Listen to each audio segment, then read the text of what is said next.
All right, we're back for season 2 of Texans Insider. We were on a long hiatus, but Texans lost though 14-9, and it was funny.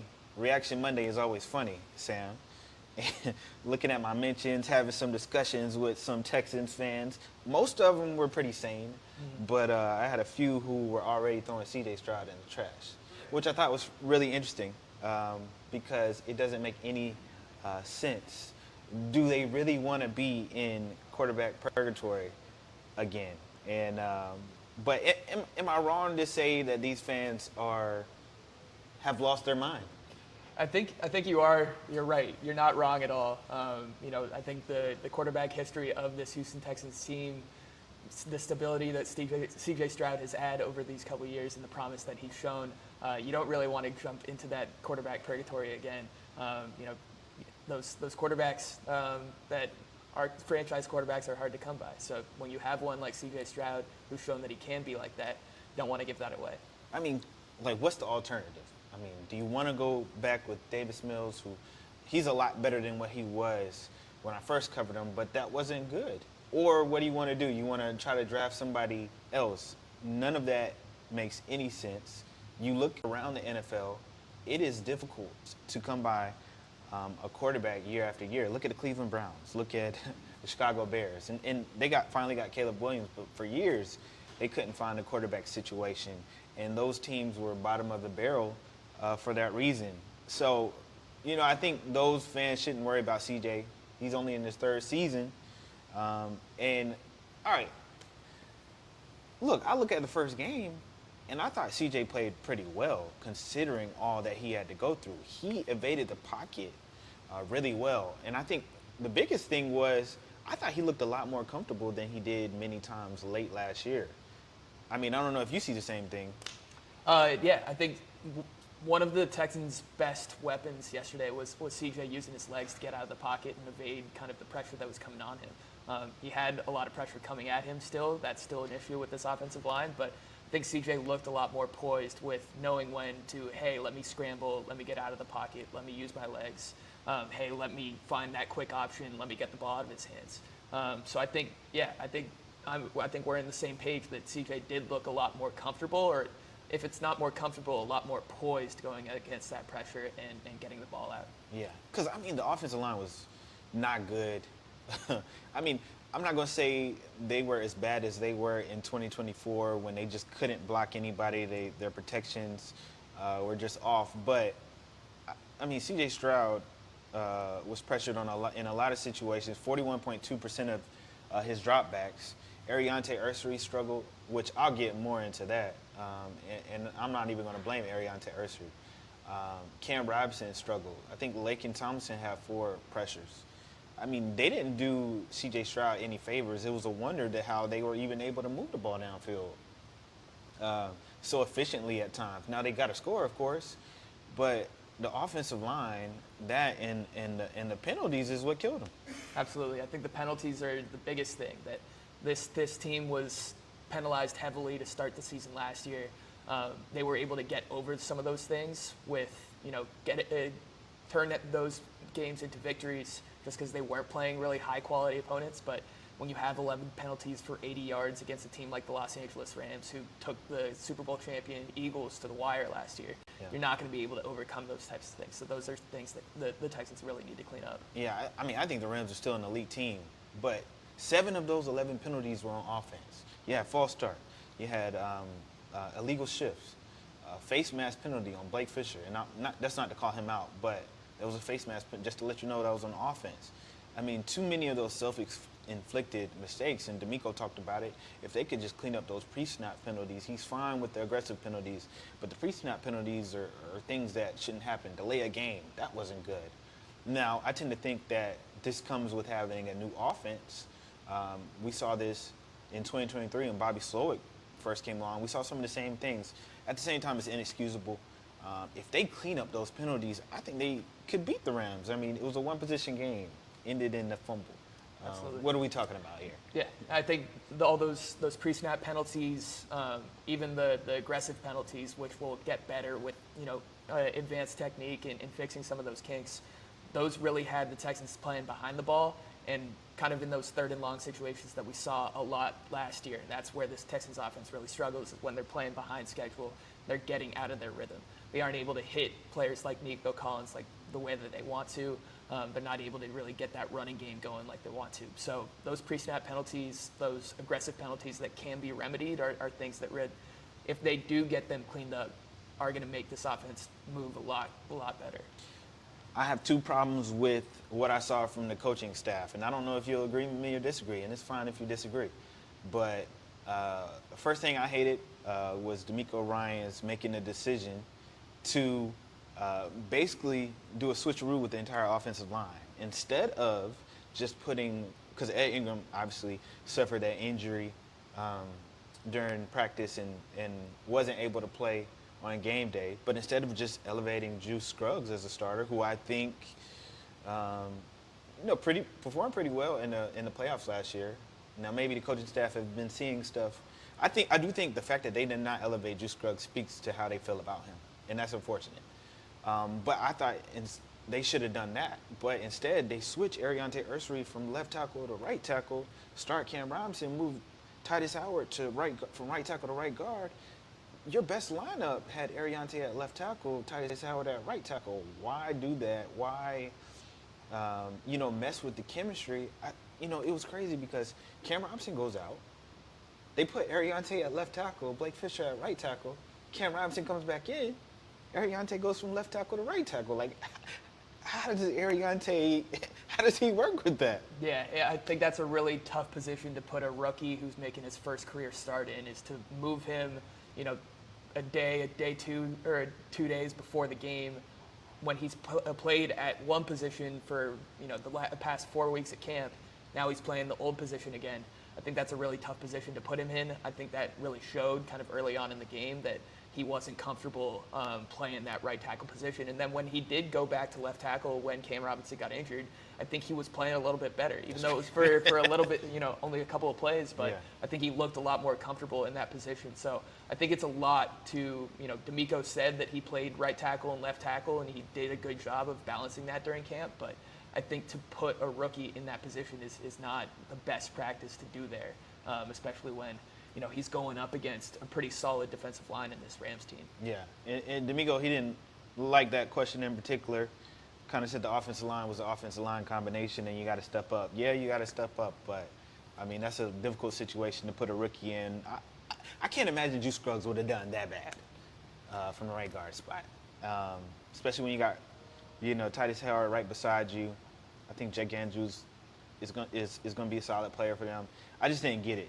The other issue I had was, and it's not that huge of an issue, but I agreed with Titus and C.J. Stroud, when D'Amico decided to punt the ball on 4th and short with 9 minutes to go. I thought they could have converted it. Even though it was deep in Texans territory at their own 26, you do run the risk of you don't get it, then the Rams take it and have an easy score. But I thought every situation where they were going, whatever down in 2 or less, they converted. So why not give them that chance? The running game was working. I don't think they got stuffed many times. I don't think so. I don't recall Nick Chubb getting stuffed many times. Dameon Pierce got stuffed a little bit. And I know Texans fans had a field day with that one, but I just thought that they should have went for it, give them a little bit more momentum, see what they can go. Do you disagree? I don't disagree. I think, we saw those short yardage situations work out for the Texans throughout the game.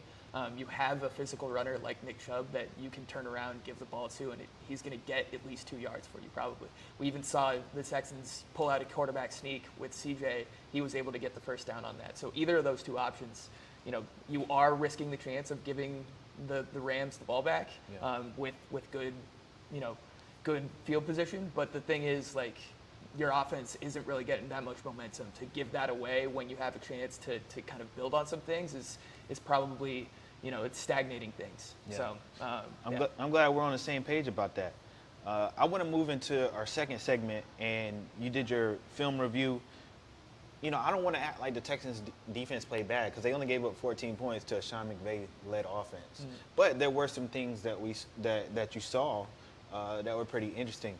take us through your film review, what you looked at, what you determined. Yeah, so the biggest thing that kind of stuck out to me was D'Amico Ryans kind of after the game talking about how the Texans needed to play with better eye discipline. They were looking in the backfield too much, looking at the quarterback, looking at the mesh point during these play action plays. That kind of really stood out in some of the biggest offensive plays that the Rams had in the game. So just to look back at when Xavier Smith had that big explosive play coming out of the second half on that drive, 36-yard play down the sideline. You really saw kind of the Texans paying a lot of focus on Matthew Stafford in the backfield with their secondary. You saw C.J. Gardner-Johnson flip his hips to the quarterback side, running back pedal as he saw Xavier Smith pressing forward or pressing downfield. And when you do that, that kind of opens, if you're running backwards, it takes your momentum that way. And Xavier Smith was running a corner route, so that completely put C.J. Gardner-Johnson out of position. Yeah. C.J. is an instinctual player. He might have seen something that, would have told him to kind of drift toward that way, but when you're 20 yards downfield, you don't really want your eyes on the quarterback there. You want to pick up that receiver, kind of diagnose what the routes are going on there. And then you saw that a lot with the Rams play action game as well. I think the Texans did a really good job of handling Kyron Williams. I think he had only like 66 yards or something like that. Yeah. So the Rams weren't really getting that much going on the run game. I think they had like 2.9 yards per carry throughout the game. But the Texans were really selling out to stop the run, to make sure that wasn't going to happen. Maybe that's because they thought, hey, Matthew Stafford came into the game a little bit banged up. Let's make him make the plays. Let's not give him the crutch of that run game. But I think what we saw was, with that mentality, the Texans were really paying attention to those play action plays, those running plays. Yeah. So on that touchdown later in that game, or later on that drive, Texans were looking in the backfield, saw play action. A lot of the DBs bite on it. Tight end comes behind him. He's wide open. Matthew Stafford makes a great throw. That's a touchdown. And then on the play to end the game, pretty much, with Puka Nacua, gets on the out. Another mesh point. A lot of the Texans defensive backs kind of biting on that. And Sean McVay had ran, I think, the same play twice before, with Puka Nacua coming in motion, inserting in, then going up to block. Yeah. So Sean set that up. You kind of have to know in that situation, not really to take the eye candy there. Make sure that, if he does run the ball, it's a 4-yard gain. Make sure that's still a fourth down. You get the ball back, and it doesn't turn into a 24-yard gain like that Puka Nacua pass was. So I think that's a big thing, that this Texans secondary definitely wasn't the reason that they lost the game, but they carried themselves as the best secondary in the league. So if you're going to say that, you gotta lock down. Those are things that you have to fix kind of week to week and make sure that you have that discipline. Yeah, I think that's interesting because I got a question about how Puka Nacua and other receivers have been able to get in the slot and tear up. But I do think that's the Texans' identity. They want to stop the run, and they'll take some of the plays that happen in the middle of the field as long as team isn't running the ball effectively and then trying to hit on explosive plays. So I think you'll definitely get some of that. So I think that's a good point you bring up. I want to get into my mailbag. I told people that I'd answer a few of their questions. Okay, question number 1 is from Larry in Stafford. Consistent reader, good guy. Talked to him before. He says, John, the Texans have all the same type of running backs, big, powerful runners. Why not give Jahar Jordan an opportunity to be that change of pace back? They need a quick hitter. Jahar played with Sam back in the day. But all right, here's the thing. The Texans ended up keeping 5 running backs. They felt that if they had cut any one of those running backs, then they would have been picked up. Maybe not British Brooks, but they like British Brooks' special teams ability. Then they cut Jahar Jordan because they felt like they could keep him on the practice squad.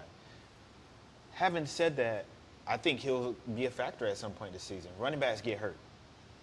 It happens all the time, and Jahar Jordan is a different type of back, and he did run the ball really well, in the preseason. And I think he's going to be a factor at some point this season. Now, he didn't do a great job of catching punts, but but he was a good runner this year. Okay, this question comes from DJ Waller, another one of my longtime question askers.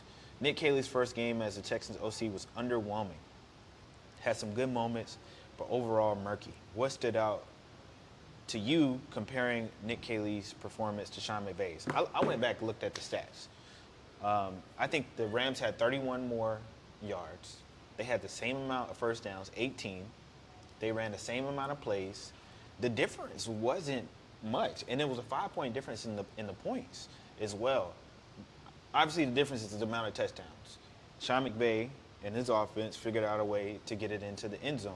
The Texans did not. And a big reason for that, like we talked about earlier, were the penalties. And they were in so many third and long situations because of the penalties. It made it difficult for them to score a touchdown. And it looked like they were heading that way on the last drive before Dare suffered that fumble. And last question, I got to go with Ed Helinski because he's been with me since the beginning.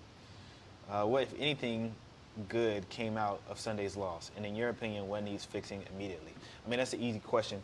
I mean, the good that came out is they know what the problems are. The penalties are the problem, and that's what they need to fix moving forward because, you know, they don't want to be stuck, like I mentioned, in third and long situations time after time after time.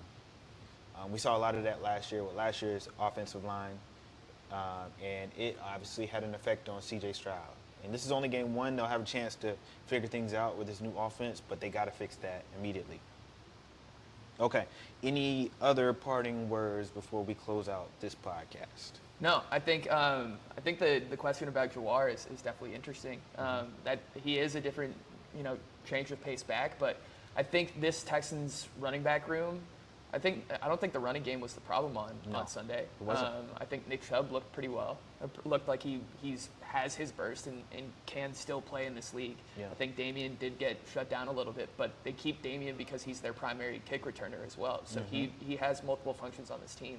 Dare is obviously had the unfortunate fumble, but he's one of the main special teams contributors as well. And I think Woody Marks is a guy that they're kind of grooming to be that third down back. He has great skills as a pass catcher. He can fill kind of that role as a speed and power guy kind of moving forward. So I do agree. I think Jawar could mix things up and end up getting some carries this year. But I think they do, despite not having Joe Mixon, I think that they do have a pretty solid running back room from what we saw in week one. Yeah, I agree. I like the way Nick Chubb ran. I think he averaged around 4 yards, maybe a little bit more. And that's ideal. They got to put the ball in his hands. He got stronger as the game went on and really gave him opportunity, especially on that last drive. He was the reason why they were moving the ball downfield. So, I'm not as concerned with Nick Chubb as I was maybe coming into the season. He might not be the player he was, but he's got a lot of his power back. So it'll be interesting to see what he can do. They'll need him because if Joe Mixon doesn't return, and that was a big part of their offense, they're going to have to figure out a way to run the ball anyway. Take pressure off C.J. Stroud. But we appreciate y'all watching. We'll have another episode next week. Go check out our different stories. Of course, Sam's film review, my mailbag, and lock it in with our content. Subscribe. Give us a subscription. And let me know if you did it, too. I'll shout you out on the next podcast. All right, we'll see y'all. Oh, rate us 5 stars on Apple and Spotify. I'm going to take one from Bomani Jones's playbook. If you don't rate it 5 stars, anything less, I'm going to think you're a hater. All right, y'all. See y'all next week.